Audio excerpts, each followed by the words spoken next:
Hi guys, আজ মহলার দিন। এই যে আমি গঙ্গার ধারে এসেছি। আমাকে কেমন লাগছে এই সাজে অবশ্যই কমেন্ট করো, লাইক করো, অন্তত কমেন্ট করো কেমন লাগছে দেখে। এই যে কাশবন, কত কাশবন।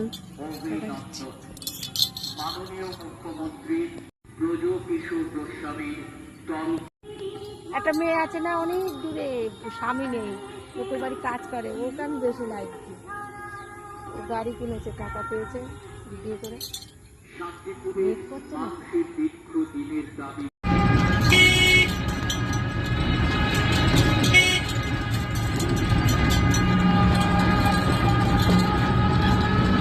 টুকটুকটা পেয়েছিলাম তো, এখানটা একটা এটা আছে লোক, এখানে